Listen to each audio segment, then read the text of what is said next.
Livro do profeta Malaquias, capítulo 3.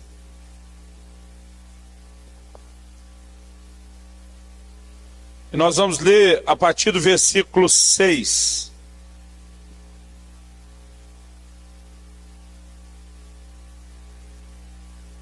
Malaquias 3, a partir do versículo 6. Vamos ler até o versículo 12.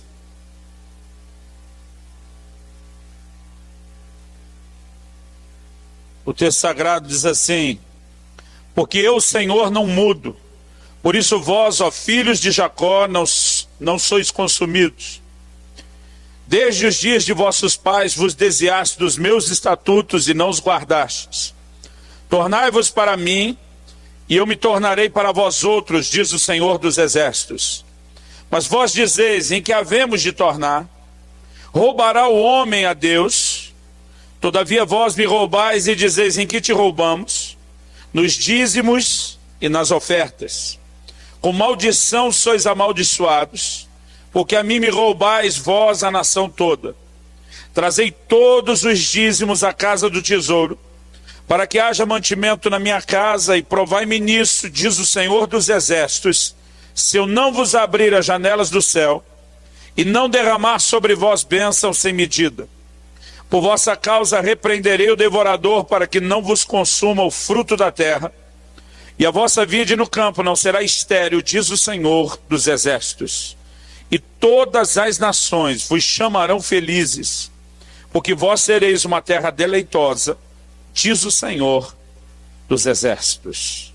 Amém.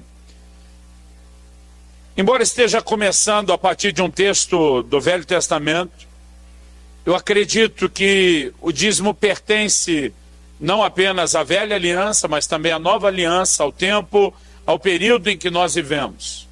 Eu vou deixar meu argumento final para o fim, de propósito, mas eu tenho várias razões para acreditar nisso. E estamos vivendo um tempo e uma época onde tanta gente está questionando isso. Eu acho que é importante que de vez em quando a gente possa considerar isso com alguns bons argumentos. O primeiro deles está lá em Mateus 22, quando os fariseus, os líderes dos judeus chegam para Jesus e para experimentá-lo, eles perguntam, é lícito pagar o tributo a César? Porque se ele se opor ao tributo, ele estaria numa declaração enrascada, mas se ele defendesse o tributo, ele estava apoiando o Império Romano e perderia a simpatia dos judeus. Então aquilo na verdade não era nem uma pergunta com interesse de alguma resposta específica, era uma pegadinha. Mas Jesus não apenas sai bem da pegadinha, como ele aproveita para ensinar um princípio importante. Quando perguntaram para ele sobre o tributo, ele diz, me mostra uma moeda. Quando mostraram, ele pergunta, de quem é a imagem nessa moeda? Aí responderam, de César. Então qual foi a resposta de Jesus? Dai a César o que é de César. Mas ele não parou aí. O que ele está dizendo, César tem uma fatia do seu orçamento, percentual ao seu ganho, que não é seu, pertence a ele. Mas Jesus emenda e diz, e dai a Deus o que é de Deus. O que Jesus está dizendo? Deus também tem uma fatia do seu orçamento proporcional aos seus ganhos que não te pertence e pertence a ele. Porque ele sabe que quem tenta dar uma desperto com César vai tentar dar uma desperto com Deus. E o único de todos os níveis de contribuição que pode ser nivelado a um imposto, com a fatia percentual proporcional ao ganho, é o dízimo. Um pouquinho adiante, no capítulo 23 de Mateus, Jesus fala assim para os fariseus, vocês dão o dízimo do endro, da hortelã e do cominho. Porque os fariseus eram a seita mais severa do judaísmo. E eles davam o dízimo até da horta de casa. E aí Jesus diz assim, no entanto, vocês negligenciam a justiça, a misericórdia e a fé. Então ele afirma, essas coisas, dá o dízimo, vocês deveriam fazer sem omitir aquelas. Normalmente Jesus confronta os fariseus até quando eles estão fazendo a coisa certa, porque normalmente faziam a coisa certa do jeito errado. O único momento onde Jesus não diz nem que a coisa era errada, nem que era a coisa certa do jeito errado, é no assunto do dízimo. No entanto, ele diz, não é porque vocês estão acertando nessa área que vocês têm o direito de errar em outra e negligenciar outra coisa. E Jesus está dizendo, vocês deveriam fazer isso. Outro dia alguém disse, não, mas ele estava falando para os judeus. Eu falei, claro que ele estava falando para os judeus. Ele nunca saiu de Israel, você queria que ele falasse para quem? No entanto, o ensino dele, querido, nunca se limitou aos judeus que viviam o modelo da velha aliança. O tempo todo ele diz, ouviste o que foi dito aos antigos, a lei de Moisés. Eu, porém, vos digo, tudo aquilo que Jesus afirmou e ensinou, ele esperava que nós obedecêssemos. Ele disse para os seus apóstolos, vocês vão fazer discípulos das nações, os gentios, e vão ensinar eles a guardar tudo o que eu ensinei para vocês, até quando eu digo que tem que se dizimar. Eu não consigo olhar para o assunto do dízimo da forma como alguns estão olhando e prendê-lo simplesmente a um dos aspectos da lei cerimonial do Velho Testamento. Mas eu quero dar uma volta para chegar no lugar onde eu realmente gostaria de chegar hoje. Porque a minha intenção nessa noite é apresentar para você, principalmente o dízimo, não apenas a contribuição de uma forma geral, mas principalmente o dízimo. Eu quero apresentá-lo a você como um ato profético que celebra a redenção de Deus nas nossas vidas. E esse texto, ele na verdade gira em torno de uma questão específica. Qual é a demanda que Deus, por meio do profeta, está abrindo com a nação de Israel? A discussão é em torno de quê? A discussão é em torno de propriedade. Porque Deus diz, vocês estão me roubando. Apropriação indébita, indevida. Em outras palavras, Deus diz, vocês estão metendo a mão no que é meu. E alguns anos atrás, eu lembro que a primeira edição desse nosso livro sobre finanças já estava na gráfica rodando. Eu ainda não tinha o capítulo que eu abordo o assunto que eu vou abordar hoje. Mas eu lembro que eu estava lendo, relendo esse texto, no processo que eu chamo e classifico de meditação da palavra. Eu leio várias vezes, eu oro, eu leio mais, eu oro mais, eu leio mais, eu fico muito tempo no texto. E de repente me veio esse questionamento a respeito de que exatamente a demanda que Deus, por meio do profeta, está abrindo com a nação de Israel. Minha resposta foi direta, objetiva. Eu disse, é uma questão de propriedade por causa da acusação do roubo. E quando eu mesmo disse, é uma questão de propriedade, parece que de repente, instantaneamente a ficha caiu. E eu consegui enxergar algo ligado ao dízimo, que não tem como você desassociar do assunto de propriedade de Deus. Ao pensar na questão de propriedade, Deus se queixando dessa questão de propriedade que eles estavam se apropriando, inevitavelmente eu fui remetido a isso, que é o assunto da redenção. Mas eu quero gastar um tempo falando de redenção antes de atrelar um assunto ao outro. Porque eu vejo muito crente que a vida inteira ouviu falar sobre redenção, mas não sabe bem o que é redenção. Eu, por exemplo, nasci e cresci num lar cristão. Eu ouvia falar de redenção desde cedo, mas durante muito tempo eu não entendi o que era. Quando eu ouvi a palavra redenção, na minha cabeça tinha a ideia, perdão de pecados, salvação, escapar do fogo do inferno e ir para o céu, Mas tudo isso é parte da redenção que Deus operou em nosso favor, mas não é a definição do que é redenção. Eu creio que a melhor definição de redenção seja essa.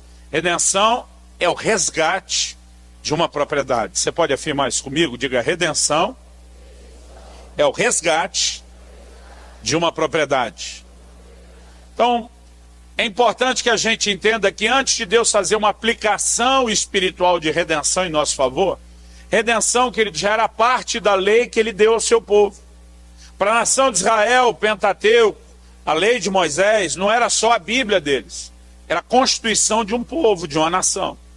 Era também as leis civis. E redenção, querido, já era parte dessa legislação, vamos dizer assim. O livro de Ruth, por exemplo, é uma história de redenção. Como Boaz se torna o resgatador dos bens da família de Noemi, o que implicava na responsabilidade de então se casar com Ruth, sua nora, para suscitar a descendência que havia sido interrompida. Em Levítico 25, a gente tem um texto que resume o que é redenção, mas antes de lê-lo, Eu queria só fazer aqui para você uma pergunta.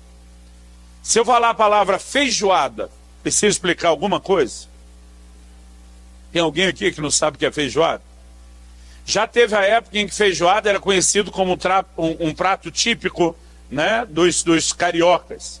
Assim como o churrasco já foi dos gaúchos. Agora tanto um como o outro virou patrimônio nacional. É de todo mundo e graças a Deus você acha no Brasil todo. Eu nunca encontrei um brasileiro que não soubesse o que era feijoada. Porque como é parte de um contexto cultural, todo mundo sabe. No entanto, uma vez eu recebi a visita de um pastor que veio da África. E ele falou para mim, eu gostaria de comer um prato típico brasileiro. Na hora que ele falou isso, eu falei, nós vamos te fazer uma feijoada. Então eu ouvi da parte dele a pergunta que eu nunca esperava ouvir de ninguém. Ele me olha e pergunta, o que é feijoada? Eu falei, meu Deus, tem gente que não sabe o que é feijoada. E é claro, ele está fora do nosso contexto cultural.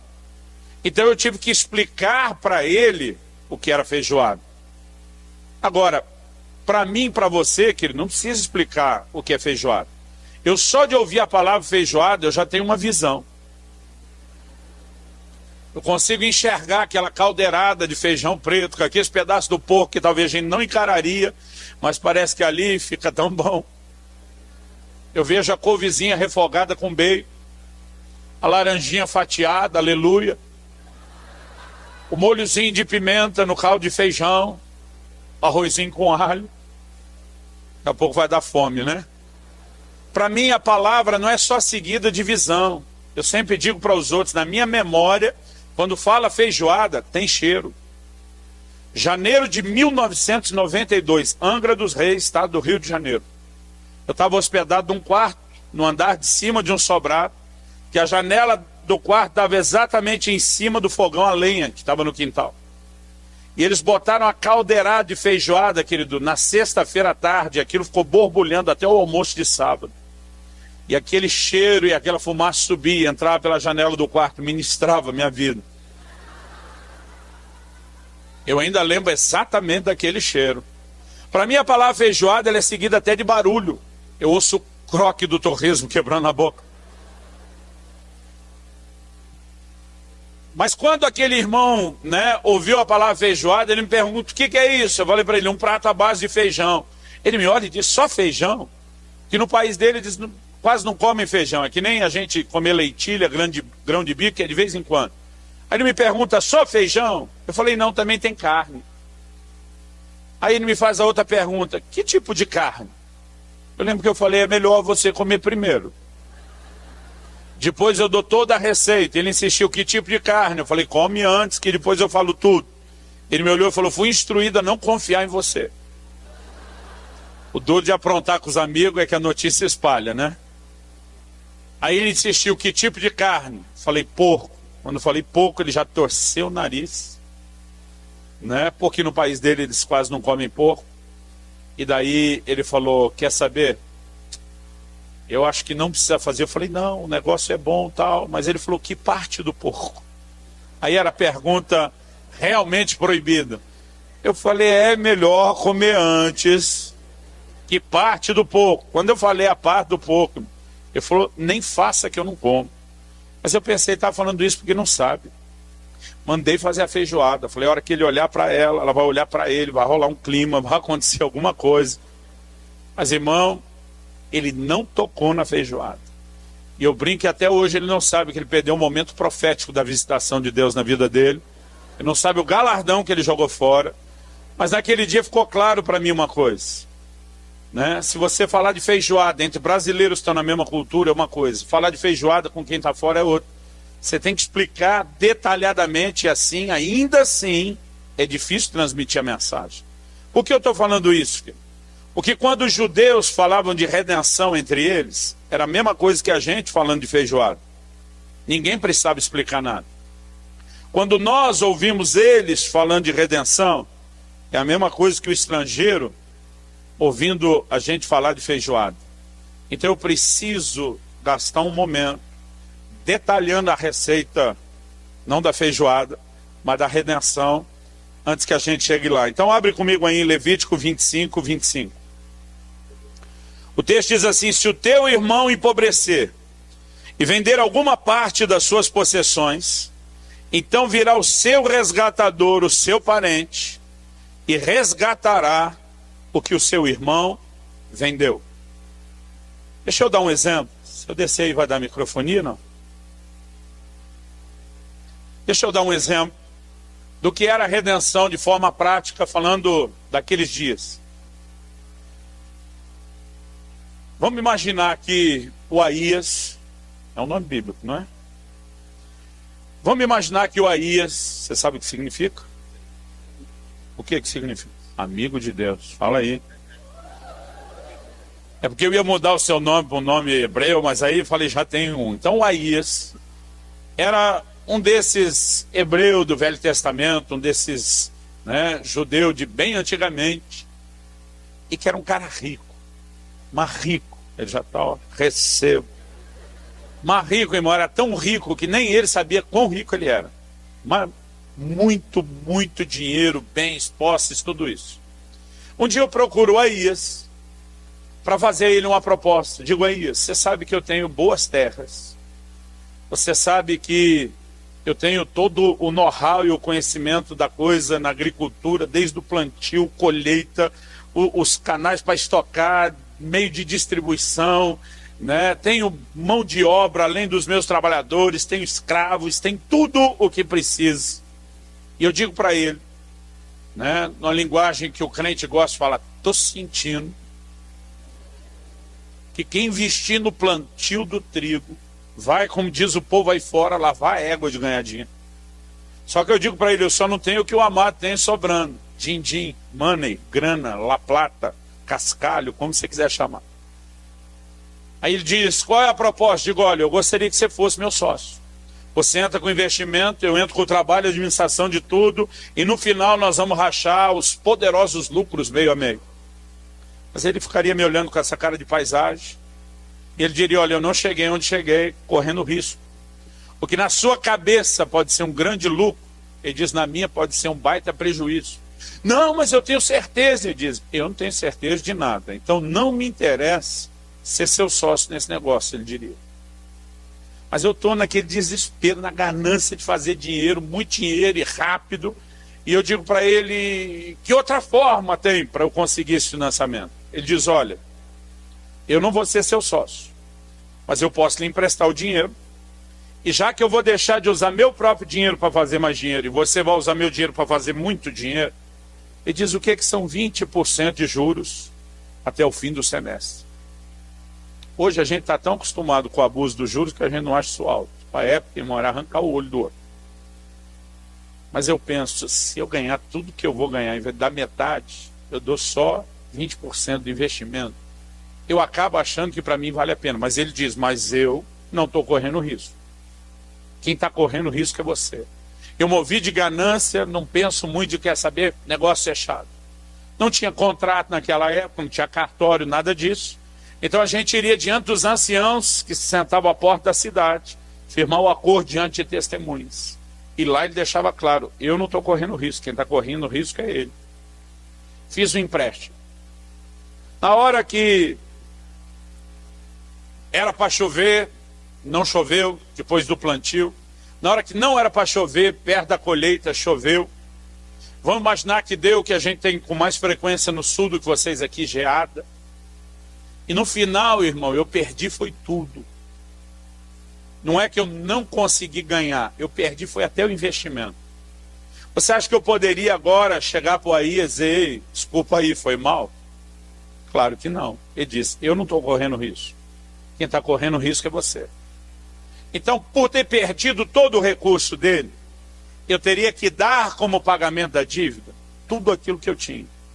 Meus bens, não sendo suficientes, porque isso não era caminhão, trator, nada disso, era boi, cavalo, jumento, escravos. Não sendo suficiente, eu teria que dar as minhas terras. E vamos imaginar que num negócio dessa monta, nem isso foi suficiente. O que é que acontecia com alguém que tinha uma dívida e não pagava? Essa história terminava em escravidão. É por isso que a Bíblia diz, o que toma emprestado, ele é servo, ele é escravo de quem empresta. Porque se a dívida não for honrada, irmão, o negócio ia ter as últimas consequências.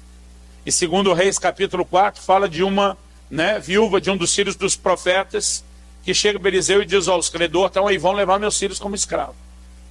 Então, se isso chegasse a acontecer e eu perdesse dinheiro dessa forma, tudo que eu tinha ia para a mão do Aías e eu ainda tinha sido entregue como escravo. Como essa minha condição de escravidão poderia ser revertida? De 3 maneiras.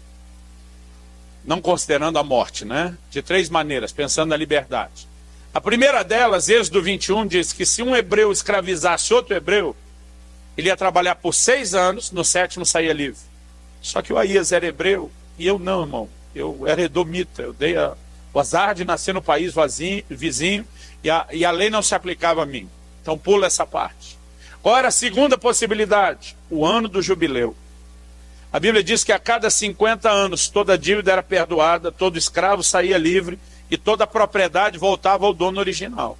Então o ano do jubileu faria com que eu deixasse de ser escravo do Aías, a minha dívida seria perdoada e os meus bens e propriedades foram dados a ele, voltariam todos para mim. Porque a cada 50 anos todo mundo zerava.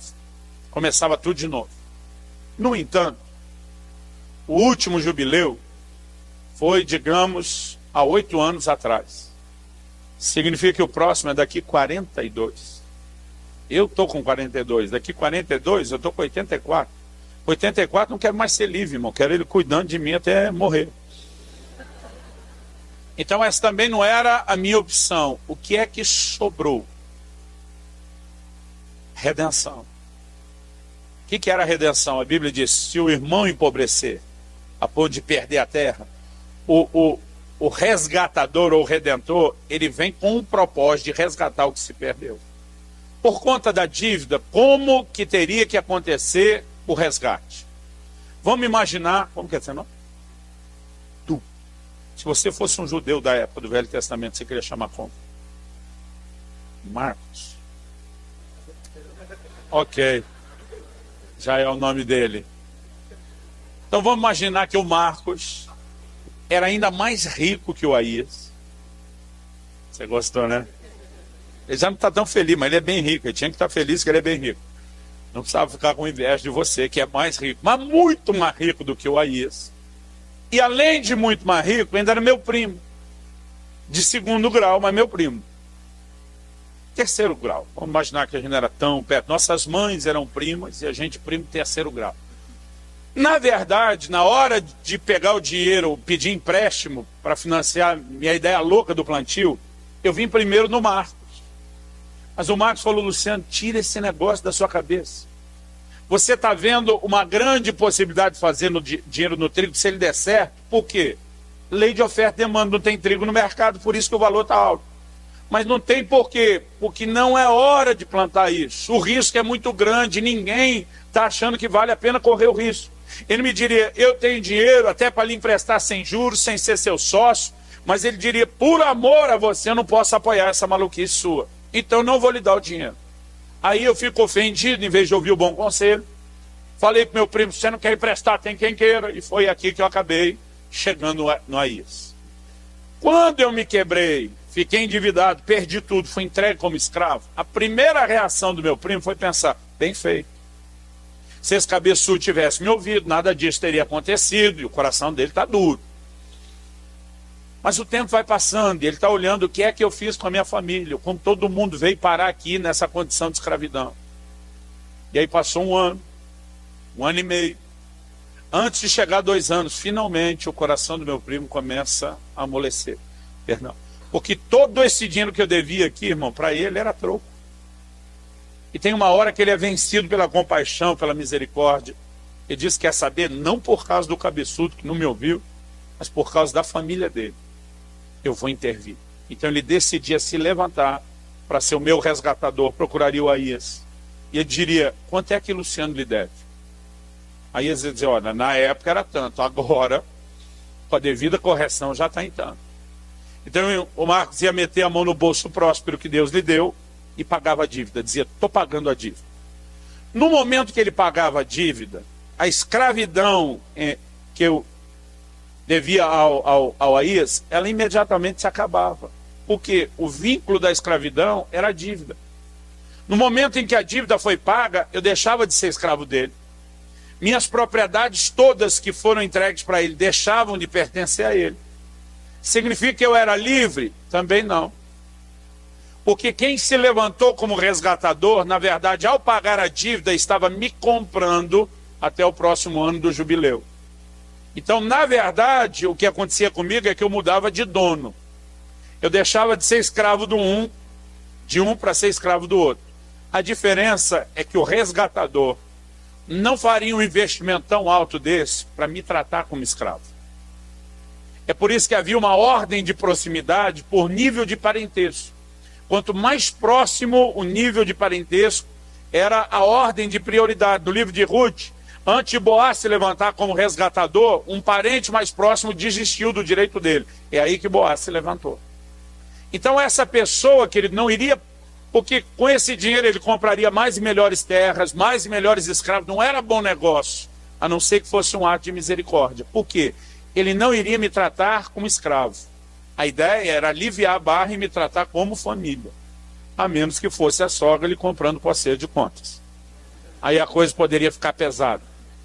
Mas até que chegasse o próximo jubileu, eu, por direito legal, era escravo do Marcos. Mas por misericórdia dele, eu não seria tratado como tal. Isso é uma definição, querido, de nos moldes da lei, o que era a redenção. Por que eu estou dando esse exemplo?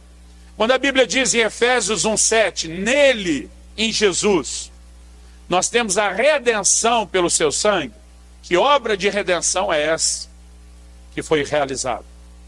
Nós precisamos entender, querido, que a obra de Jesus na cruz, ela gira em torno do pagamento de uma dívida. Colossenses 2,14 diz, o escrito de dívida que havia contra nós nas suas ordenanças, o qual nos era contrário, removeu do nosso meio e pregou na cruz. O Salmo 49, nos versos 7 e 8, eu quero ler esse texto, se for rápido de endereço, me acompanhe lá. Salmo 49, versos 7 e 8, fala da condição do homem assim: ao irmão, verdadeiramente ninguém o pode remir, nem pagar por ele a Deus o seu resgate, pois a redenção da alma deles é caríssima, e cessaria a tentativa para sempre. A Bíblia fala sobre pagar por ele a Deus o seu resgate. A Bíblia fala aqui da redenção da alma. A Bíblia diz que um irmão não poderia resolver o problema do irmão, nem a situação diante de Deus. Aqui, querido, a Bíblia não está falando de uma dívida natural, está falando de uma dívida espiritual. O homem foi criado e estabelecido por Deus como sendo sua propriedade, como sendo seu filho. Você pega a genealogia de Jesus em Lucas, vai dizendo quem era filho de quem, até chegar lá, Sete, filho de Adão, Adão, filho de Deus. No entanto, quando o pecado entrou, ele trouxe um dano terrível. O pecado não apenas desligou o homem de Deus, mas levou o homem a um lugar de escravidão, por causa dessa mesma dívida de pecado. 2 de Pedro 2,19, diz que quem é vencido em algo, se torna escravo daquele que o vence. Quando o homem se deixou vencer pela proposta de pecado de Satanás, ele entra num lugar de escravidão espiritual para com Satanás. E o vínculo disso, querido, é uma dívida que homem nenhum poderia pagar pelo seu irmão. Por quê? Todo mundo estava na mesma condição. O livro de Hebreus fala da necessidade de derramamento de sangue, e diz sem derramamento de sangue não há remissão de pecado, mas não adiantava apenas um homem qualquer derramar o seu próprio sangue. Desde o início Deus diz, a alma que pecar, essa morrerá. O Novo Testamento enfatiza, o salário do pecado é a morte. Deus diz para Adão, no dia em que comeres do fruto, certamente morrerás. Havia uma punição exigida aqui. E a Bíblia diz que no sangue está a vida. É por isso que desde a velha aliança, isso é sustentado no Novo Testamento, no Concílio de Jerusalém, Atos 15, que a gente não deve comer, nenhum tipo de alimento com sangue. Porque Deus diz, no sangue está a vida. Então o derramar do sangue era a pessoa dizer, eu entrego a vida por conta daquilo que eu fiz. Se qualquer um de nós tentasse fazer isso pelo seu pecado ou pelo pecado do outro, a gente só complicaria as coisas. Porque ao derramar a vida numa condição de pecado, espiritualmente separado de Deus, a gente estaria eternamente selado à perdição e condenado ao inferno. Nós não podíamos pagar a dívida. É aí que entra a necessidade de um redentor. É aí que você vai entender um dos mistérios profundos da redenção. Porque Deus, na pessoa de Jesus, encarnou e se fez homem. Porque som semelhante a nós poderia se levantar para ser um resgatador. Então, Jesus é concebido pelo Espírito Santo numa virgem. A Bíblia diz, sacrifício e oferta não quiseste, antes um corpo me formaste. Ele já existia, no entanto, ele assume um corpo, ele vive nessa terra como homem, ele nasce sem pecado, ele vive uma vida de vitória sobre o pecado, e ele era o único qualificado a morrer por nós. E quando o seu sangue, a sua vida é derramado, a nossa redenção aconteceu. Colossenses 2,14 diz isso, escrito de dívida que havia contra nós, nas suas ordenanças, o qual nos era contrário, arrancou do nosso meio e pregou na cruz. O que foi pregado naquela cruz, que não foi só o corpo de Jesus, foi a minha e a sua dívida. E aí que você vai entender 1 de Pedro 1, 18 e 19. Não foi com prata ou ouro que fostes resgatados da vossa vã maneira de viver, que por tradição herdaste dos vossos pais. A Bíblia diz, mas com o precioso sangue de um cordeiro sem defeito, morto na verdade antes da fundação do mundo, mas agora manifesto por amor de vós. Essa dívida não foi paga com prata ou ouro, não foi paga com dinheiro, né? Não foi paga com nada material, foi paga com o sangue de Jesus. E aí a semelhança do exemplo que eu dei ali, o que é que aconteceu no momento em que Jesus pagou a nossa dívida? Nós estávamos debaixo do senhorio de Satanás, da mesma forma como naquela ilustração, eu disse que eu estava debaixo do senhorio do Aías. Quando o Marcos, meu primo hipotético aqui da ilustração, se levantou e pagou a minha dívida, o vínculo de escravidão com Aías foi quebrado. O que é que aconteceu conosco no reino espiritual quando Jesus se levanta, querido, e paga a nossa dívida? O vínculo de escravidão que Satanás tinha sobre nós foi quebrado. É aí que você vai entender Colossenses 2,15, o versículo seguinte depois da dívida. Diz assim, o primeiro diz, o escrito de dívida que havia contra nós arrancou do nosso meio e pregou na cruz. Versículo seguinte diz, e despojando os principados e as potestades, publicamente os expôs ao desprezo, triunfando deles na cruz. O que é despojar? É tomar o despojo. Quando o exército vencia outro, por exemplo, o despojo de guerra, é que o exército vencedor pegava tudo o que era do vencido e passava a ser dele. Qual é o despojo que Jesus tomou do reino das trevas? O que é que existia de valor na mão dos demônios do reino das trevas para Jesus dizer, eu vou recolher esse despojo? O que existia, querido, era a minha e a sua vida. Colossenses 1,13 diz que ele nos arrancou do império das trevas. No momento em que ele paga a dívida, o vínculo de escravidão é quebrado e ele nos recolhe. Isso significa que agora a gente deixou de ser escravo? Não. Tem muito crente falando isso. Eu era escravo e não sou mais. Digo, mentira. Você só mudou de dono. A diferença é que o novo dono, querido, não nos comprou para tratar como escravos. Ele decidiu nos tratar como família. E aí que vai fazer sentido Gálatas 4.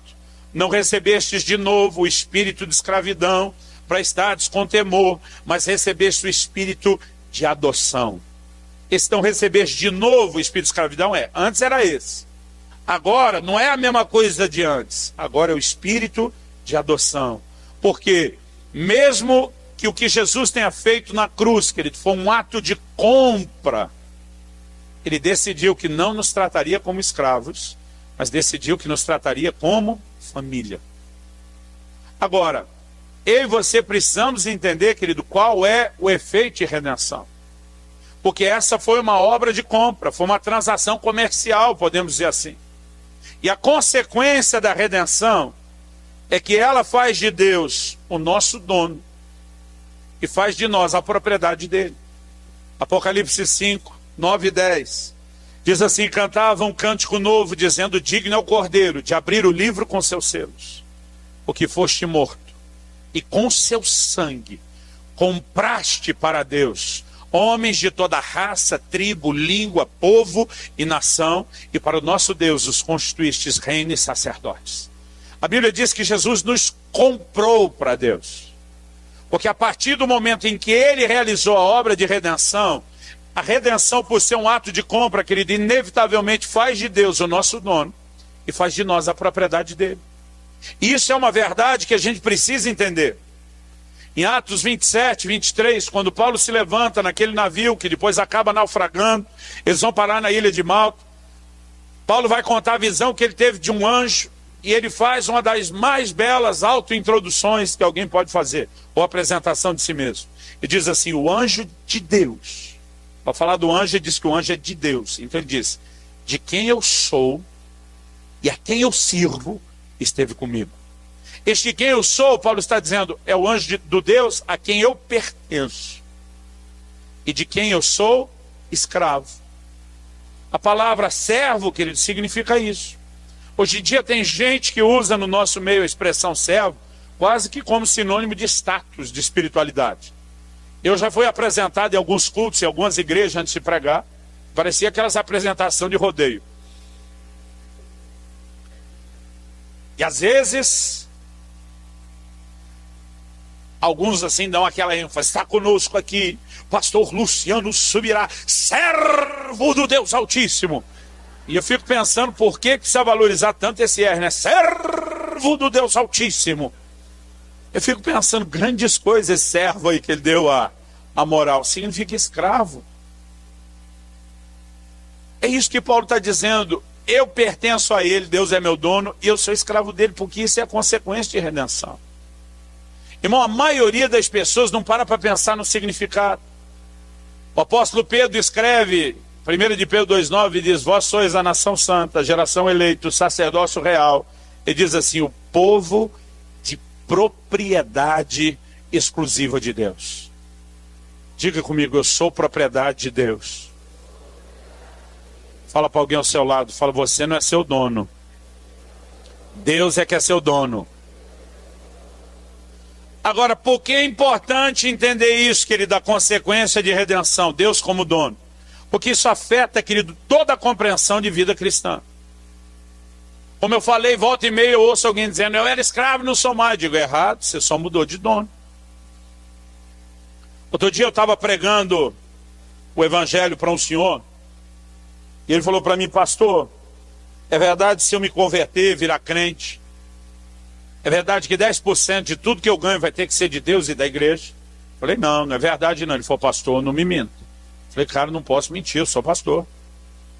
Ele olhou para mim e falou para mim: eu sei de fonte segura, de gente de dentro da sua igreja que diz que vocês pregam isso. Eu falei: olha, se você está falando que é um dos nossos que falou, então eu não vou dizer que é mentira, mas no mínimo é um mal entendido. Pastor, eu falei: estou te falando. Ele falou: não tem esse negócio que 10% do que eu ganho vai ter que ser de Deus, da igreja. Eu falei: de jeito nenhum. Aí a hora que ele fez uma cara de alívio, eu entrei com os dois pés no peito. Falei para ele: 100% de tudo que você ganhar vai ser de Deus. Irmão, deixa eu te dizer algo: Deus não comprou 10% das suas ações. Deus nos tornou 10% dono do que você é ou do que você tem. Ele te comprou por inteiro. Tudo que você é, tudo que você tem, tudo que você vai ter um dia, tudo que você vai ser, é tudo dele. Ele te comprou por inteiro.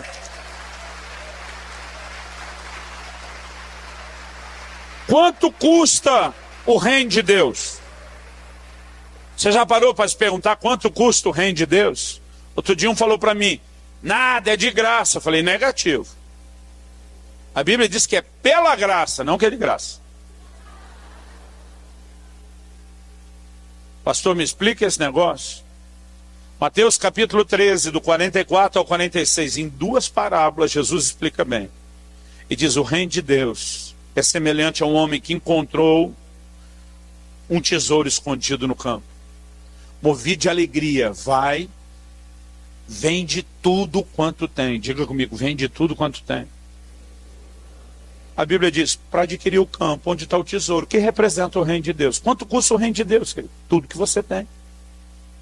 Para deixar claro, Jesus emenda outra parábola e diz: o reino de Deus é semelhante a um negociante que encontrou uma pérola de grande preço. A Bíblia diz, ele vai, vende tudo que ele tem para adquirir o campo. Quanto custa o reino de Deus? Tudo que você tem. Pastor, não me falaram isso o dia que eu converti. Deveria ter lido as letrinhas pequenas do contrato antes de assinar. Pastor, o senhor está querendo dizer que eu tenho que comprar minha entrada no reino de Deus? De modo algum, você não compra nada. Você, na verdade, foi comprado. Não é você que compra. O reino de Deus custa tudo que você tem, querido, não porque você tem que pagar para entrar, mas porque você tem que reconhecer que foi comprado para poder entrar. E a única forma de reconhecer que foi comprado é quando você olha para quem te comprou e diz, eu já não era meu dono antes, eu continuo não sendo meu dono agora. Eu já não tinha nada meu em meu poder antes, porque eu era escravo, eu continuo não tendo nada meu em meu poder agora, porque eu só mudei de dono. Irmão, como é que alguém é salvo? Romanos capítulo 10, versículos 9 e 10. Se com teu coração creres que Deus ressuscitou a Jesus dentre os mortos, e com a tua boca confessares a Jesus como quê?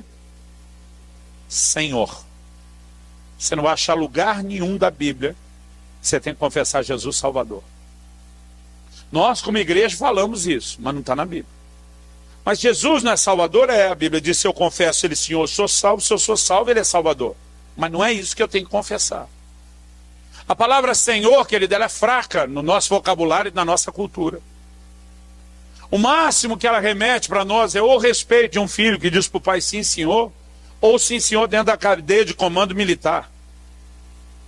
A palavra Senhor, ela significa amo, dono. Só chamava alguém de Senhor quem era escravo daquela pessoa. Então a Bíblia está dizendo que não basta apenas eu acreditar no que Jesus fez na cruz, que é não só a morte, mas a ressurreição, mas eu tenho que reconhecer a legalidade do ato de compra.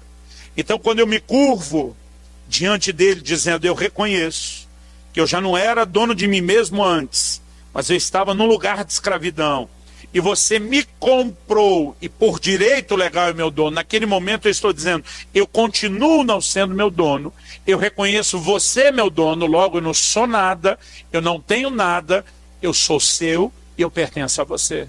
A única forma de entrar, querido, no reino, é desistindo de qualquer ideia que te faça acreditar que você é seu dono ou que você tem alguma coisa. Não existe nenhum relacionamento com Deus, querido, fora disso. Agora, a partir do momento que nós entendemos o que é ser comprado, o que isso faz de Deus o nosso dono, vá comigo para 1 Coríntios, capítulo 6, versículo 18. O apóstolo Paulo está falando contra a imoralidade. E ele diz, fugir da imoralidade. Algumas versões traduziram da prostituição, outros da impureza. A palavra usada no original grego aqui é porneia, fala de todo tipo de pecado de ordem sexual. E ele podia usar vários argumentos. 18, fugir da impureza, qualquer outro pecado que uma pessoa cometer é fora do corpo, mas aquele que pratica imoralidade peca contra o próprio corpo. Ele podia usar vários argumentos, eu já continuo a ler o 19, para falar contra a imoralidade. Ele poderia apelar para o que foi escrito aos Efésios, dizendo, não deis lugar ao diabo. Ele poderia dizer, ó, quem comete esse tipo de pecado, vai abrir uma baita de uma porta, de uma brecha na sua vida, e o cão vai entrar e vai poder fazer uma devassa. Já era um bom argumento para tocar o terror na crentaiada e manter eles longe desse tipo de pecado. Ele poderia talvez ter apelado para aquilo que está lá em Apocalipse 22. De fora ficarão os impuros. A palavra traduzida impuro lá é pornos, é quem comete porneia. Irmão, deixa eu ser sincero sobre o que eu penso a respeito disso. Apocalipse 22 diz, bem-aventurados os que lavam as suas vestes no sangue do Cordeiro, para que tenham direito a entrar na cidade pelas portas. Quem entra na cidade santa? Quem lavou a veste no sangue do Cordeiro. Amém? Quem não entra? Quem não lavou a veste. Não importa o que ele fez, se é que ele fez alguma coisa. Se só entra quem lava a veste, quem não lava não entra. Mas o texto começa a dizer, ficarão de fora. Ele começa a relatar algumas práticas que vão deixar as pessoas de fora. Ele não está falando, querido, de gente que não lavou a veste no sangue, porque esses nenhum já poderiam entrar e qualquer um deles ficariam de fora. Ele está dizendo, só entra quem lavou as vestes. Agora, esses lavaram, se voltar para esse tipo de sujeira, vão ficar de fora. Paulo podia usar o argumento, não brinque com a prostituição, para você não comprometer a sua herança eterna. Irmãos, era um bom argumento. Esse dá para tocar o terror na crentaiada, mais ainda que o primeiro. Mas sabe qual é o argumento que ele usa? Olha o versículo 19, 1 Coríntios 6. Acaso não sabeis que o vosso corpo é santuário do Espírito Santo que está em vós, o qual tendes da parte de Deus, e que não sois de vós mesmos? E diz, a razão pela qual você não pode pecar, bagunçar as coisas aí com o seu corpo, é porque o corpo não é mais seu. Esse corpo você tem da parte de Deus. Por quê? Deus é que é o dono. Você não é mais de você mesmo. Paulo está dizendo, você não se pertence, você não é o seu dono. Vira para o irmão ao seu lado e fala, você não é seu dono. Agora, se não te constranger, eu queria que você falasse uma coisa que eu gosto muito. Fala para ele, você não é dono nem do seu nariz. Essa me dá uma alegria de falar isso para os outros, que é uma coisa... Agora, por que que a gente não é nosso dono? Olha o versículo 20. Porque fostes comprados por preço. A razão pela qual você não é seu dono, querido, é porque alguém te comprou. E quem te comprou é que se tornou seu dono. Essa, querida, é a essência da vida cristã, que é o entendimento do que é a redenção como ato de compra e o que é mordomia, o que é nós entendemos que tudo aquilo que é de Deus e não nosso, nós cuidamos para Ele. Isso inclui o nosso corpo. Agora olha o que ele diz no versículo 20. Agora, pois, glorificai a Deus no vosso corpo. Quando ele fala sobre glorificar a Deus, ele está falando de um culto, querido, que não é necessariamente a dança no louvor e adoração.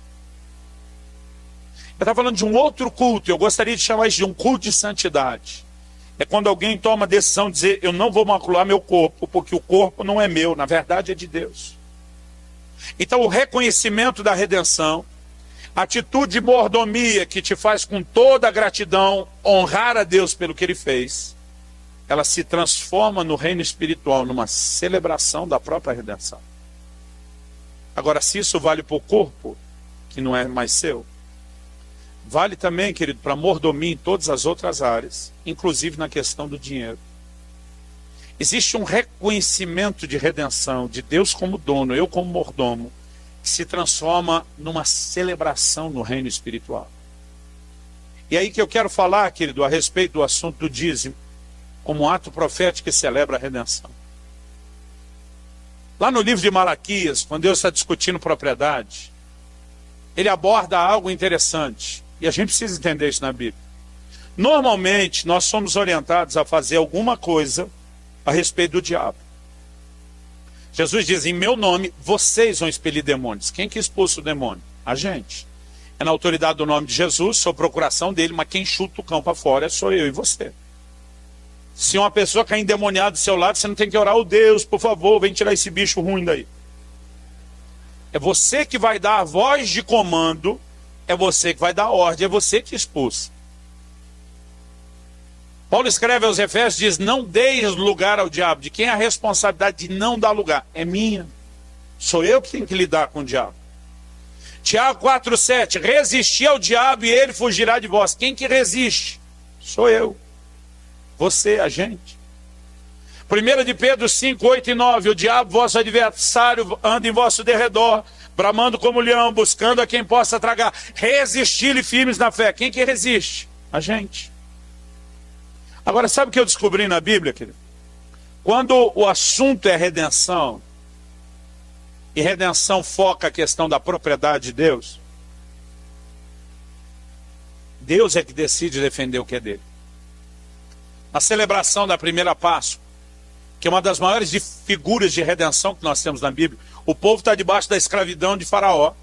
Deus os liberta da escravidão de Faraó para fazer deles o seu povo. Tudo aquilo que Pedro está dizendo em 1 de Pedro 2,9, vós sois a nação santa, a geração eleita, o sacerdócio real, o povo adquirido, são as coisas que Deus, em Êxodo 19, no Monte Sinai, fala para a nação de Israel que saiu do Egito. Deus diz, olha, as primeiras 9 pragas pegaram só para o lado dos egípcios. A Bíblia diz, havia trevas no Egito, na terra de Gósen, onde os hebreus estavam, havia luz. Deus diz, a 10ª não vai mais atingir quem é o povo ou qual o lugar onde está. Basicamente Deus estava dizendo que na 10ª o bicho ia pegar, e no caso era o bicho mesmo. E diz, a única forma de escapar disso é se algum de vocês pegar do sangue do cordeiro e colocar nos umbrais das portas. Pergunta, o sangue de um animal tem o poder de proteger a casa de alguém? Não. Senão tinha gente até hoje, querido. Pintando não era só umbral, era a porta, a parede, o telhado, o portão, a cerca. Mas por que protegia? Porque era um ato profético. Êxodo 12:3 diz, o sangue vos será por sinal. Aquilo era uma mensagem por reino espiritual. O que ele estava anunciando? Paulo escreve aos Coríntios, chama Jesus de o nosso Cordeiro Pascal.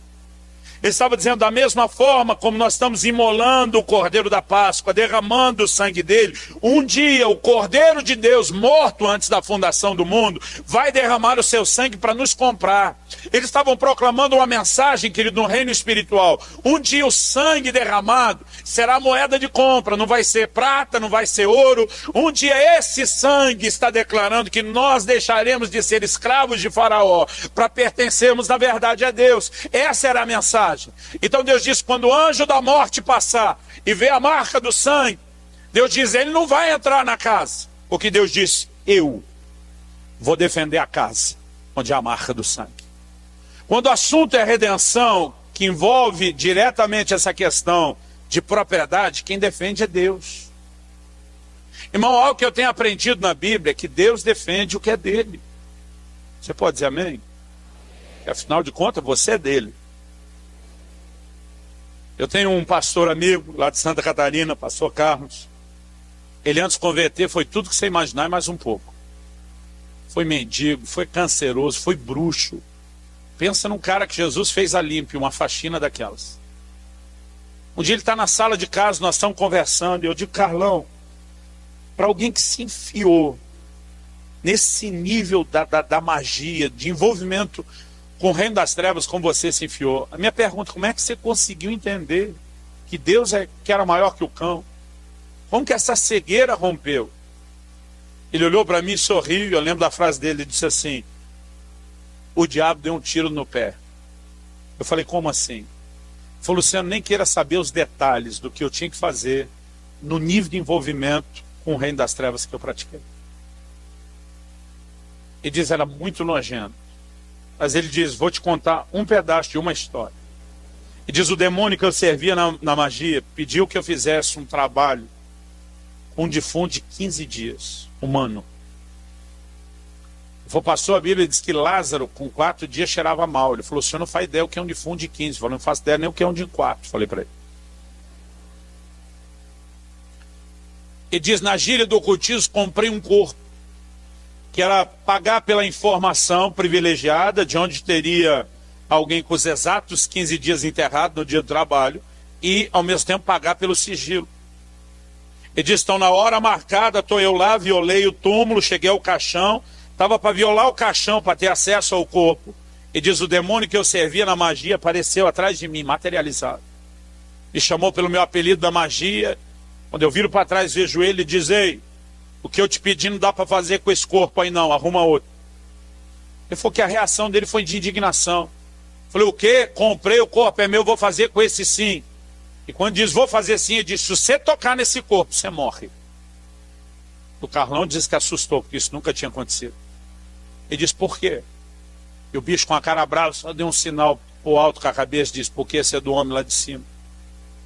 Aí disse que ele ficou praticamente sem conseguir dormir. pensando no que era aquilo. No dia seguinte ele foi levantar quem é que estava enterrado lá. Ele descobriu que era uma crente, uma esposa de um pastor que tinha falecido. E ele começou a pensar, se até esse corpo, em decomposição, no estado putrefe, estragado deste depois de 15 dias, Deus ainda está guardando e protegendo. O que não dizer dos que temem Ele hoje estão vivos, da casa deles, da família deles. Irmão, você tem um dono, esse dono vela por você. Quando o assunto é propriedade, é Deus que diz: o que é meu ninguém toca, eu que vou proteger. Agora pensa comigo, quando Deus aborda a questão do dízimo. Ele diz: se você entregar os dízimos, ele diz: eu é que vou resolver a parada com o devorador. Outra coisa, Deus pediu 10%, a 10ª parte da renda. Número 10 é um número associado à redenção. Às vezes quem estuda tipologia, eu já passei por essa fase, fica questionando, mas 10 é número de prova ou número de juízo? Porque Deus deu 10 pragas para julgar os egípcios, mas Deus deu 10 mandamentos para provar o seu povo. A gente fica em número de prova ou de juízo? Na verdade, 10, querido, é um número associado à redenção. E tanto as 10 pragas como os 10 mandamentos vêm num ato de redenção para com Israel. Quando Deus instituiu a Páscoa, ele diz assim: vocês vão separar o cordeiro da Páscoa, vão separá-lo para o sacrifício no dia 10 do mês de Abib. Não podia ser o 9, não podia ser o 11, tinha que ser o dia 10. Há figuras relacionadas, querido, com a questão do dízimo, que elas estão associadas com a redenção. Mas antes de te mostrar isso, eu quero que você abra comigo em Gênesis 47, 13. Porque, como eu disse, a nossa visão e o entendimento, querido, tanto de redenção, de escravidão, de ser comprado, de ter dono, ele não é profundo pela nossa questão cultural. Mas a pergunta é o que alguém que entende o que é ser comprado, como esse alguém deveria reagir? Você conhece a história de José, foi vendido pelos seus irmãos como escravo, vai parar no Egito. Da escravidão ele vai parar na cadeia ele acaba interpretando os sonhos de Faraó, e se cumpre a palavra de Deus na vida dele, que ele seria levantado a uma posição de governo. Ele diz para o Faraó: as 7 vacas gordas que você sonhou são 7 anos de provisão. As 7 vacas magras que engoliam as gordas depois são 7 anos de fome e escassez que virá depois. Ele diz: Deus está te revelando essas coisas antes, está te dando informação privilegiada, para que você saiba lidar com elas e para que você saiba administrar isso tudo. E diz: estoca o que você puder no tempo da provisão, porque quando a necessidade chegar, você vai estar calçado para enfrentá-la. E deixa tirar a coisa do plano espiritual e para o natural. Irmão, trabalhar com provisionamento é sabedoria. Não é falta de fé, é sabedoria. Amém? Fecha parênteses. Vieram os 7 anos de provisão, agora entraram os 7 anos de fome. José está no governo, esse é o momento da história. Vamos ler. Gênesis 47, 13. Diz assim: não havia pão em toda a terra, porque a fome era muito severa, de maneira que desfalecia o povo do Egito e o povo de Canaã por causa da fome. Então José arrecadou todo o dinheiro que se achou na terra do Egito e na terra de Canaã pelo cereal que compravam, e o recolheu à casa de Faraó. Tendo-se acabado, pois, o dinheiro na terra do Egito e na terra de Canaã, foram todos os egípcios a José e disseram: dá-nos pão, porque haveremos de morrer em tua presença, porquanto o dinheiro nos falta. Respondeu José: se vos falta o dinheiro, trazei o vosso gado. Em troca do vosso gado eu vos suprirei. Deixa eu fazer outro parênteses aqui. Falta de cash, de dinheiro na mão, liquidez, não é desculpa para não pagar dívida. Ele diz: vocês não têm dinheiro? Desfaz de alguma coisa que tem, transforme-se em dinheiro e vamos resolver o problema. Então o texto diz assim, que ele trocou o pão pelo gado do povo. 18. Findo aquele ano, segundo, foram a José no ano próximo e disseram: não ocultaremos a meu senhor que se acabou totalmente o dinheiro, e o meu senhor já possui os animais. Nada mais nos resta diante de meu senhor, senão nosso corpo e a nossa terra. Porque haveremos de perecer diante dos teus olhos, tanto nós como a nossa terra? Compra-nos a nós e a nossa terra a troco de pão, e nós e a nossa terra seremos escravos de Faraó. Dá-nos semente para que vivamos e não morramos, e a terra não fique deserta. Eles partem de uma lógica simples. É melhor perder a liberdade e continuar vivendo como escravo do que como livre morrer de fome. Então ele diz: José, se a gente pegar o pão para comer e não pagar a conta, e nós não temos nem dinheiro nem gado mais para pagar a conta, então você vai executar a dívida e vai tirar a nossa terra, e no final das contas você vai tirar a nossa liberdade. Então ele diz: vamos acelerar o processo. Antes que chegue no finalmente, nós já estamos nos vendendo em troca de pão, e estamos vendendo as nossas terras para que a gente não morra. E quando eles fizeram essa proposta, José aceitou. Olha o que diz o versículo 20. Assim comprou José toda a terra do Egito para Faraó, porque os egípcios venderam cada um seu campo, porquanto a fome era extrema sobre eles, e a terra passou a ser de Faraó. Vi um pregador dizer que essa foi a maior transação imobiliária de todos os tempos. Ela comprou o país inteiro, irmão. 21.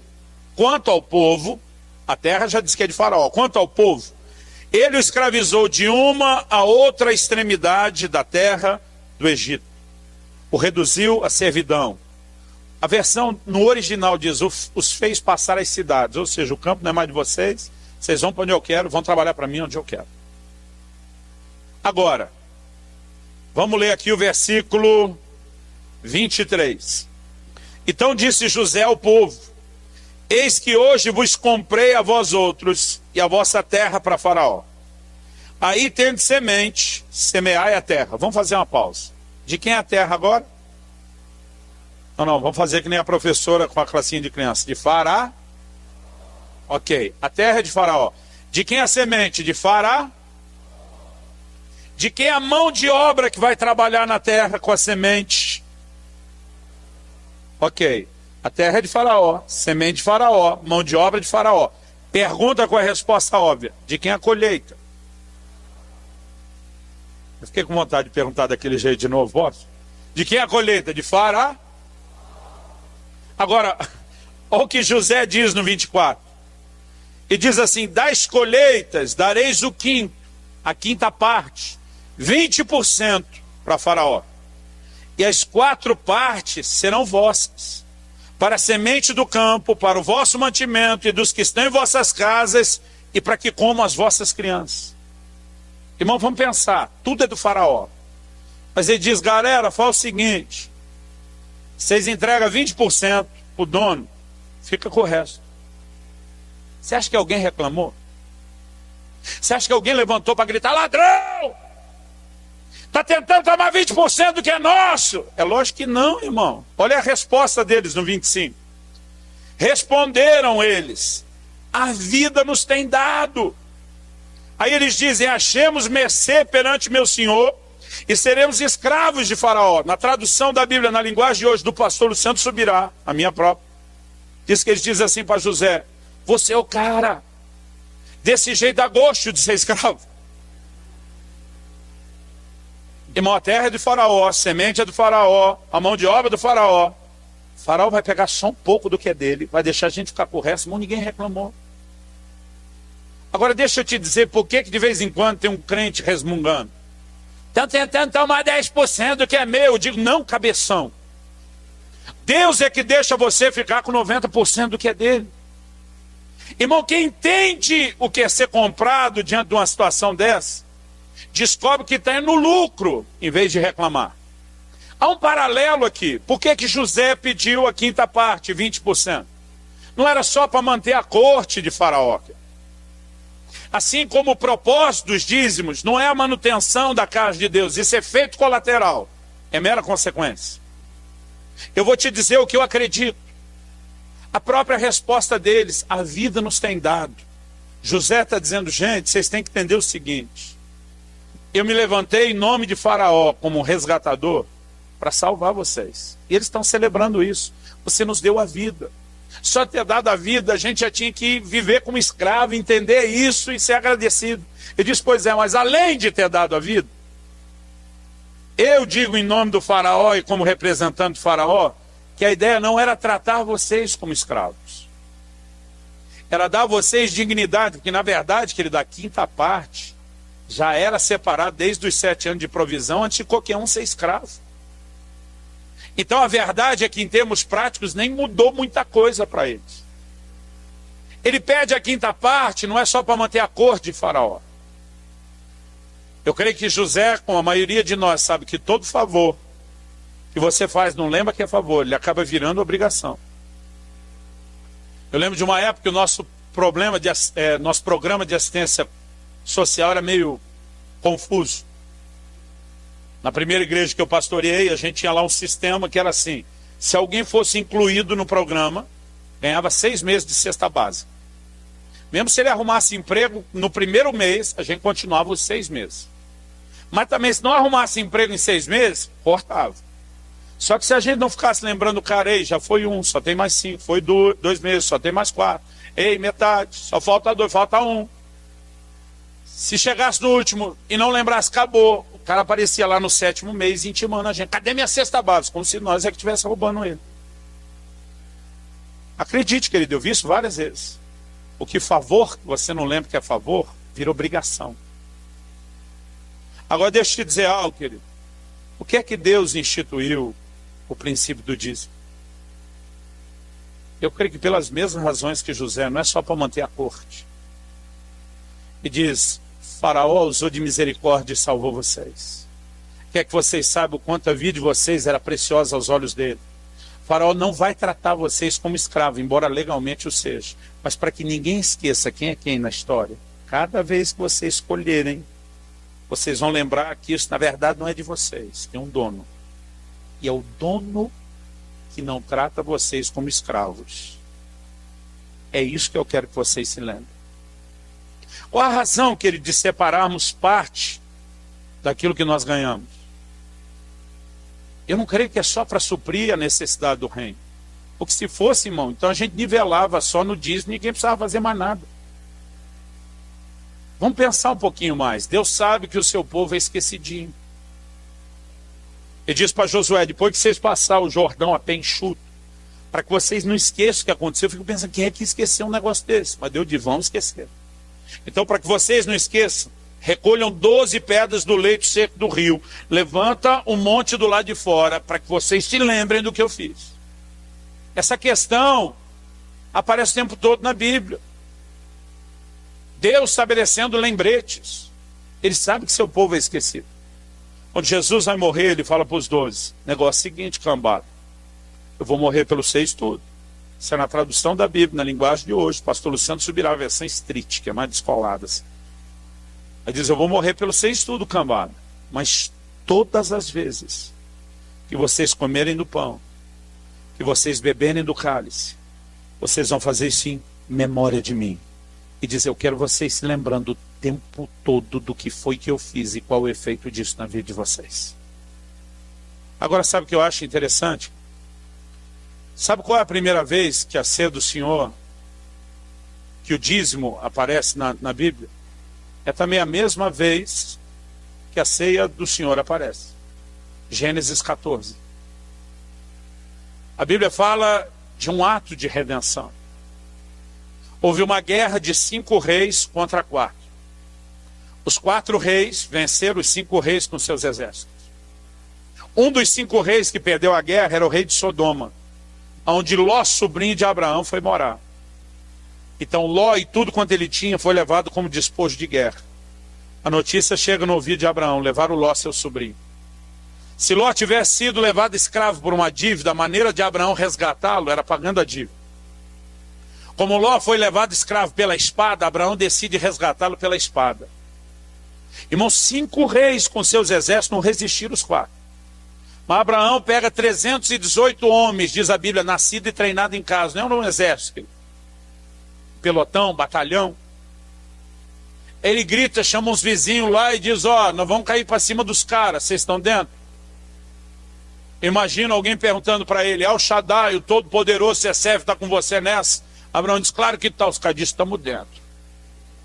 Porque aquilo, irmão, era uma missão impossível e suicida se Deus não estivesse junto. Abraão sai com esses homens e milagrosamente ele vence 4 reis com seus exércitos, que os 5 reis com os exércitos não conseguiram vencer. Abraão, quando sai para essa guerra, irmão, já era rico.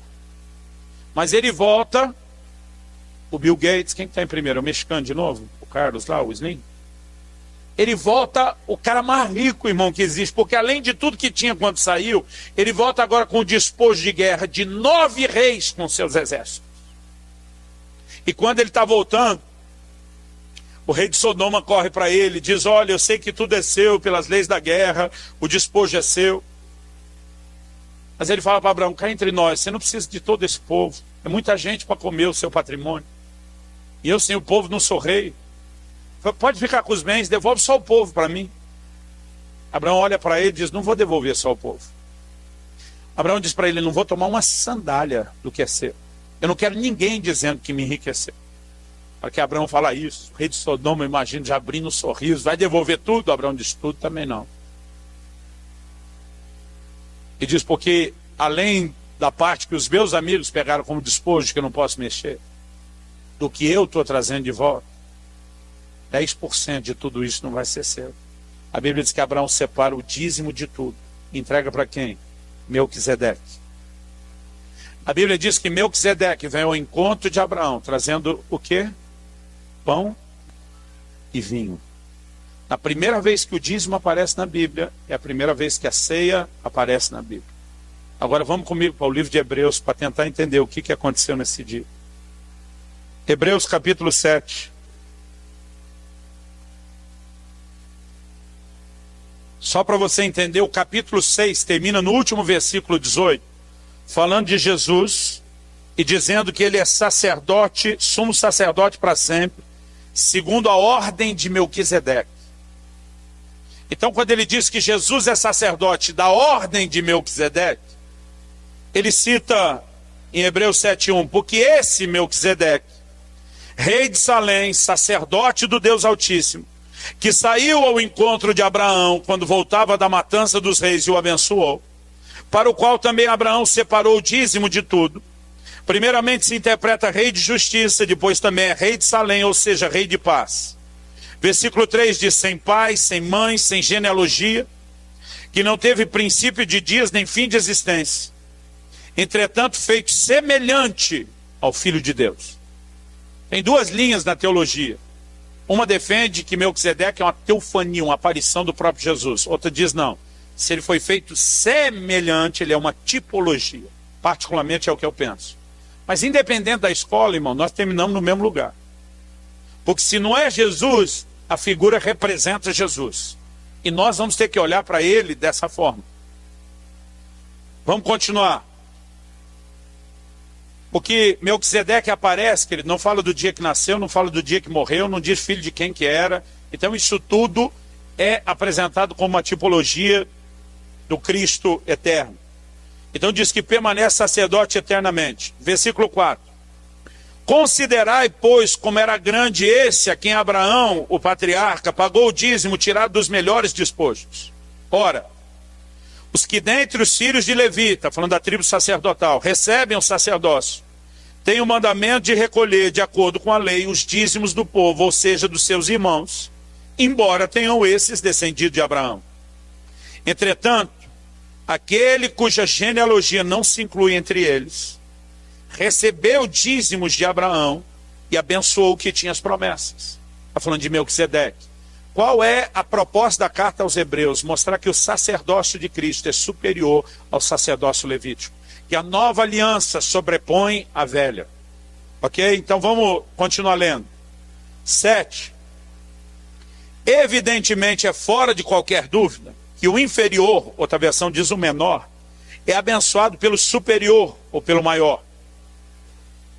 Aliás, aqui são homens mortais os que recebem dízimos, porém ali, aquele de quem se testifica que vive. Olha o que ele está dizendo. E diz, considerai, versículo 4, como era grande. Esse é quem Abraão, patriarca, pagou o dízimo. Por quê? A Bíblia diz que Abraão foi abençoado por Melquisedeque, é o maior que abençoou o menor. Então a Bíblia está dizendo, tenta entender o lugar onde Melquisedeque está, porque Abraão se curva diante dele, não apenas para ser abençoado, mas para entregar os dízimos. Agora, olha o versículo 9. E por assim dizer, também Levi, que recebe dízimos, pagou-os na pessoa de Abraão, porque aquele não tinha sido gerado por seu pai quando Melquisedeque saiu ao encontro deles. Vamos entender o versículo 8, 9 e 10. 8 diz, aliás, aqui são homens mortais os que recebem os dízimos. Está falando da tribo de Levi. Ele diz, porém, ali onde? No exemplo de Gênesis 14, aquele de quem se testifica que vive. Porque Melquisedeque não é uma manifestação de Jesus, é um tipo dele. Então o que ele está dizendo? Quando Abraão se curvou diante de Melquisedeque para entregar os dízimos, versículo 9 diz, Levi. Irmão, quem é Levi? Levi era bisneto de Abraão. Abraão tem um filho chamado Isaac. Isaac tem um filho chamado Jacó, que é o neto de Abraão. Jacó tem um filho chamado Levi, que é bisneto de Abraão. Só que o texto diz que quando Abraão se curva para dar o dízimo, ele diz assim, Levi, que ainda estava nos seus lombos, na sua carne, ou que ainda seria a quarta geração depois, estava pagando os dízimos. É lógico que a Bíblia não está falando que Levi, de forma literal, estava dando o dízimo. O que a Bíblia está usando é a linguagem simbólica. Quando Abraão se curva diante de Melquisedeque, Levi, que ainda está nos seus lombos, estava se curvando. Na figura bíblica, o que isso está dizendo? Que um dia o sacerdócio levítico se curvaria diante de um sacerdócio maior, que é o sacerdócio de Cristo. Nesse dia, que é a troca de sacerdócio, quando o menor se curva diante do maior, e o maior vem trazendo o quê? Pão e vinho, que são as figuras com as quais nós celebramos hoje a redenção, o menor naquele momento diz, eu lhe entrego os dízimos. Se isso, querido, não significa os dízimos sendo transferidos da velha aliança para a nova aliança, ao verdadeiro sacerdote, me explica você o que significa. Tem um monte de gente hoje em dia, querido, com essa mensagem, esse blá blá blá, o dízimo não é para hoje, é para o Velho Testamento. Irmão, se o camarada diz isso, porque ele não quer estar preso a uma tecnicalidade, existe isso? Mas ele tem um coração, porque eu conheço alguns, irmão, que não estão dando o dízimo nesse modelo, mas vão muito além.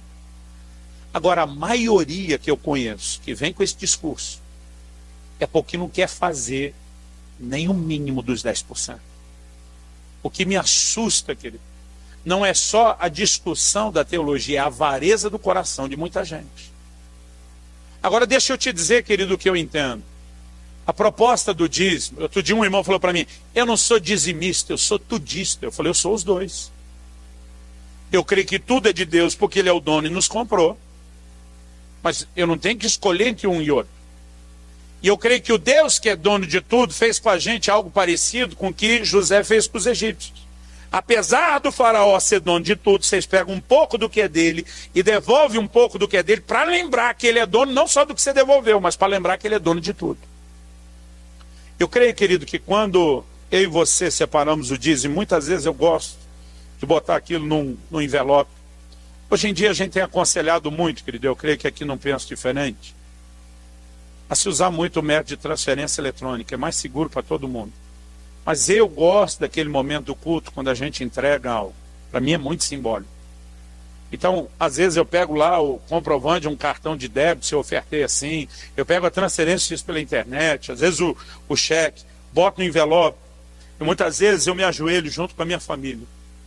A gente segura aquele envelope e diz, Deus, você não é dono só de 10% da nossa renda.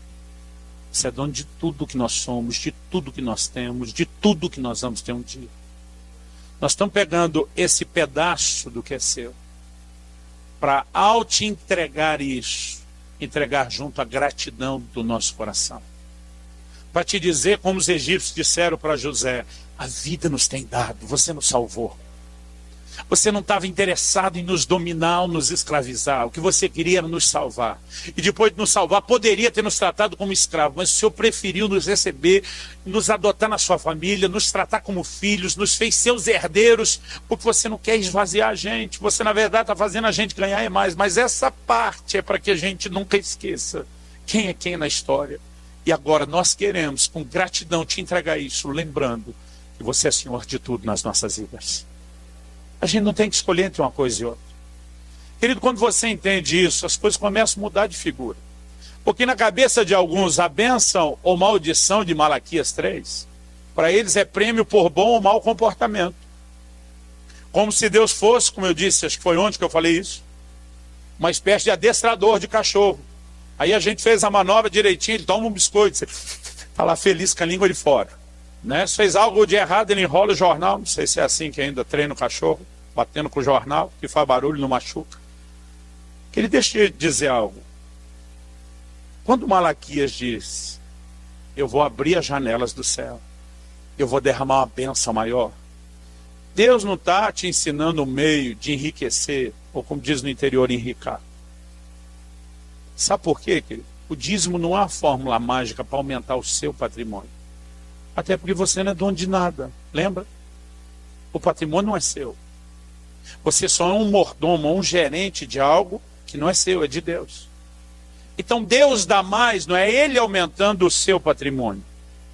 Ele aumentando a sua mordomia. Ou seja, Ele diz, vou lhe confiar mais do que é meu, que você demonstrou cuidar bem do que é dele. Eu creio que o dízimo, querido, além de ser um ato profético que celebra a redenção, é uma espécie de teste de fidelidade. Outro dia o irmão falou para mim, não, pastor, eu não tenho dizimado aí porque está entrando muito pouco. Mas quando entrar mais, vou dizimar. Falei, mentira. Ele ainda me olha assim, estranhando, está me chamando de mentiroso. Falei, de mentiroso, de mentido. Porque a Bíblia diz que quem não é fiel no pouco, ele não vai ser no muito. O cara não dá R$1 de 10 que ganhou. Também não vai dar R$10. R$10 é bom, né? Não vai dar R$10 de 100. Não vai dar R$100 de 1.000. Não vai dar R$1.000, né? Não vai dar R$1.000, 10 mil. Não vai dar 10 mil de 100 mil. Não vai dar 100 mil de 1 milhão. Tá bom, para sua fé, o que mais? Não vai dar 1 milhão de 10 milhões. Porque fidelidade, querido, é algo que se manifesta no pouco. E infidelidade também. E se reproduz depois no mundo. Hoje em dia, outro dia um cara falou para mim, não, pastor, eu sou dizimista não praticante. Fala sério. E a gente acha que já ouviu de tudo. Irmão, tenta pensar a coisa nesses termos. Como que é o nome dessa avenida aqui na frente? 26 de março. É um bom ponto comercial, me parece, né? Imagina que você abriu um comércio na 26 de março. Imagina que ele é mais ou menos o tamanho aqui desse púlpito. Aqui, à minha esquerda e à sua direita, você tem o caixa que trata só com atacado. Distribuição para as empresas. A venda grande acontece aqui do meu lado esquerdo. Aqui do meu lado direito, você tem a venda varejo. O cliente individual, a compra miúda, a grana menor corre do lado de cá. O que você tem aqui em cima, no meio dos dois caixas, é uma lâmpada de alta tecnologia, que seus funcionários acham que é só uma lâmpada, mas não é, mais do que isso. Ela é uma filmadora que cobre 360 graus de ângulo, infravermelho, filma até no escuro se apaga a luz. Um dia alguém falou, pastor, onde que eu compro isso? Eu falei, não, é hipotético, não sei se tem. Eu só quis fazer um drama, o cara ficou interessado. Aí, você está olhando na filmagem de segurança, acelerado, para ver o que é que seus caixas estão fazendo todo dia. E aí você descobre como empresário que o caixa do varejo, todo dia ele mete a mão num pouco de dinheiro e enfia no bolso. O que é que você como empresário faria? Eu vou dizer o que eu faria. Botaria o miserável no olho da rua. Por justa causa. Outro dia alguém me perguntou, e se fosse crente? Falei, ainda disciplinar na igreja, que crente não pode fazer isso. Mas isso é o que eu faria, irmão. Por quê? Porque eu sou ruim. Você não, você é bom. Você tem um coração de mãe. Você olhar para ele com muita compreensão e dizer, não, ele só deve estar pegando isso porque ele deve estar com necessidade. Porque ele deve estar precisando. Se ele não tivesse precisando, ele não ia pegar. Então você, além de não mandar embora, faz vista grossa. Mas você continua olhando na filmagem que ele continua pegando todo dia. E não para de pegar. Um dia você para e diz, o problema dele deve estar muito grande. Mas passa um mês, 2, 3, irmão, ele não para de pegar. Aí você decide fazer algo a respeito. Você disse, nesses 2, 3 meses, me roubando aqui, não resolveu o problema? Ele não vai resolver tão cedo, que o problema dele deve ser muito grande. Então você promove ele para ser caixa do atacado. Porque você diz, aqui sim corre a grana alta, aqui ele vai poder me roubar o suficiente para resolver o problema dele. Você consegue se imaginar fazendo uma estupidez dessa? Ok, não. Agora, por que você acha que Deus faria? Irmão, está lá o crente no pé do altar chorando. Deus, oh Deus, eu preciso pelo menos 2 contos por mês, Deus, pelo menos 2 contos, não dá, não, seu salário aqui não dá não, pelo menos 2 contos, Deus, por favor. Eu às vezes fico imaginando Deus olhando. Às vezes eu imagino ele com a vontade de rir, irmão. Às vezes eu imagino Deus até falando consigo mesmo, diz, crente, tu já me rouba nessa mixaria que você ganha. Por que é que eu vou lhe dar mais do que é meu? Uma bênção de Malaquias não é aumentar o que você tem. Isso tem ímpio que faz sem Deus. A bênção de Malaquias é Deus dizendo, eu vou te promover a uma mordomia maior sobre aquilo que é meu. É completamente diferente. Eu acredito, querido, no que a Bíblia diz, que Deus vai tirar da conta do ímpio e transferir para a conta do justo. Mas não vai ser qualquer justo. Eu creio que vai chegar um tempo onde essas palavras de transferência de riqueza vão acontecer, mas não é qualquer justo. Deus está escolhendo, chamando, separando, tentando treinar mordomos fiéis, a quem Ele confia algo. Todo dia um irmão falou, pastor, eu não entendo essa loucura sua de às vezes dar um negócio. Eu falei, irmão, esse dar o negócio você fala, parece que eu que sou o dono. Eu só sou um gerente. Se o dono falar, tira dessa minha conta e põe naquela outra minha conta, todas as contas são dele. A gente só transiciona o que é dele de acordo com a vontade dele. Quando nós de fato entendermos, querido, o que é redenção e as consequências, e vivermos no nosso lugar de mordomia, aprendendo a celebrar isso continuamente, nós vamos entrar num outro padrão de relacionamento com Deus. Quem está entendendo, diga amém. Quero que você fique em pé para aparecer, para dar aquele psicológico que está no finzinho. O pastor que me treinou, ele dizia, vamos ficar em pé. Ele pregava mais 10 minutos com o povo em pé.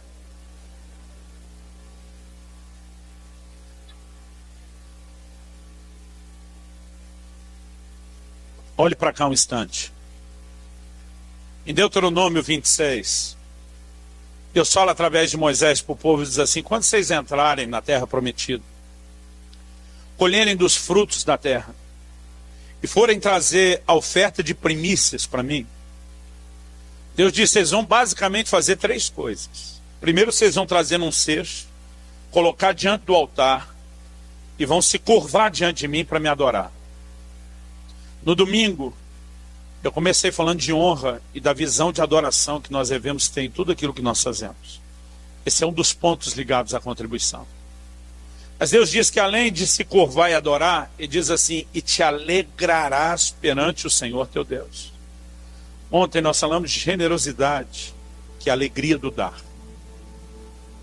Mas sabe como essa história de Deuteronômio 26 termina? O Senhor diz, depois de colocar o cesto em adoração e com alegria, Deus dá um discurso para ele. Você vai dizer assim, Arameu, prestes a perecer foi meu pai. Uma referência a Jacó que veio de Padã. Mas desceu ao Egito, ali se multiplicou, veio a ser grande nação. Ali os egípcios nos oprimiram, nos escravizaram, mas Deus interviu com um braço forte e nos libertou. Ele começava a declarar, querido, que era a história de redenção dos seus dias. Porque Deus está dizendo, uma das visões que eu quero que vocês tenham no assunto de contribuição é me adorar. A outra é celebrar isso com alegria diante de mim. Nós falamos disso nas outras 2 reuniões. E hoje eu quero terminar, querido, porque eu entendo o seu tripé. Nós precisamos reconhecer a redenção. Aprender a celebrar a redenção. Eu tenho entendido, querido, que não basta apenas fazer a coisa certa. A gente tem que fazer a coisa certa do jeito certo. Eu vou dizer algo para você, querido. Eu acredito que o dízimo pertence aos nossos dias e que ele é uma das maiores oportunidades de celebrarmos redenção. Eu diria para você que ele tem um valor simbólico e de expressão de redenção, tanto quanto a ceia do Senhor. A ceia reconhece o preço que foi pago, corpo moído, sangue derramado. O dízimo reconhece a consequência do preço que foi pago, que é ele ser meu dono e eu viver com a consciência de que nada é meu, tudo é dele, e alimentar essa consciência com gratidão. As duas figuras se completam. E eu creio que é por isso que profeticamente elas se encontram lá em Melquisedeque. A minha intenção, querido, não é tentar te convencer a ser um dizimista. Eu quero acreditar que a maioria de vocês já entendeu isso. Se você não tem sido fiel, eu quero te encorajar a tomar uma postura, uma atitude a respeito desse assunto. Mas mesmo você que já faz, eu quero te encorajar a começar a fazer a coisa certa do jeito certo. Está entendendo? Diga amém.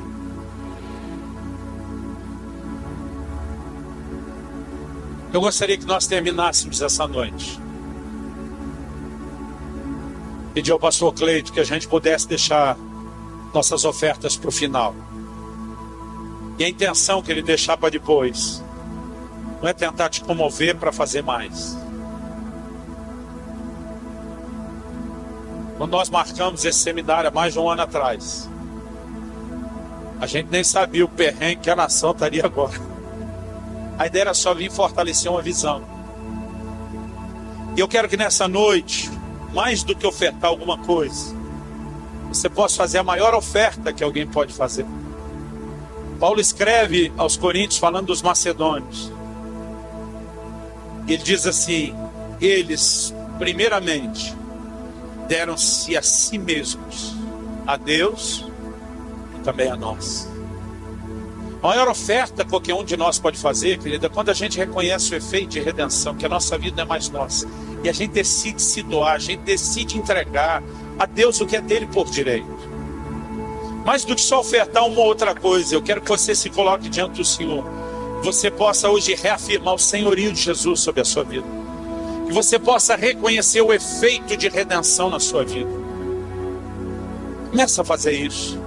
Começa a declarar, não importa quantas vezes você já fez isso, começa a declarar que Jesus é o seu Senhor, por direito legal, pela legalidade do ato de compra, porque Ele com seu sangue te comprou para Deus. Enquanto você reconhece e confessa o senhorio de Jesus, eu quero orar por você. Deus, eu oro por um novo tempo e por uma nova visão na vida material e financeira dos meus irmãos e irmãs. Não apenas uma visão de boa mordomia, mas uma visão de celebração da redenção. Eu oro que nessa noite, ó Deus, ao alinharmos o nosso coração com o entendimento da Tua palavra, possamos ver, ó Deus, alinhadas muitas outras coisas, mesmo na vida material e financeira. Nós clamamos, Senhor, em nome de Jesus. Eu também tomo a autoridade do nome de Jesus contra toda a força do reino das trevas que tem tentado lutar contra as finanças que estão na mão dos meus irmãos e irmãs nesse lugar. Você que lá nos terreiros se autodenomina o tranca-rua, abre os seus ouvidos e ouve a minha palavra de ordem. Eu te repreendo em nome de Jesus, porque não só essas pessoas, mas todos os bens que lhe cercam foram redimidos pelo sangue de Jesus. E eu quebro o teu poder e autoridade. Eu quebro toda a prisão, toda a cadeia espiritual contra a vida financeira, em nome de Jesus. Deus, nós oramos por um tempo de uma nova consciência de mordomia, de uma nova expressão de celebração e fidelidade em relação ao dízimo e às ofertas. Em nome de Jesus. Nós não queremos tratar como se fosse nosso nada do que nos foi confiado. Nós queremos reconhecer que tudo vem de Ti. Queremos declarar como Davi, da Tua mão tomamos e na Tua mão devolvemos aquilo que é Teu, Senhor. Mas devolvemos com gratidão, devolvemos com a consciência de redenção. Em nome de Jesus. Em nome de Jesus.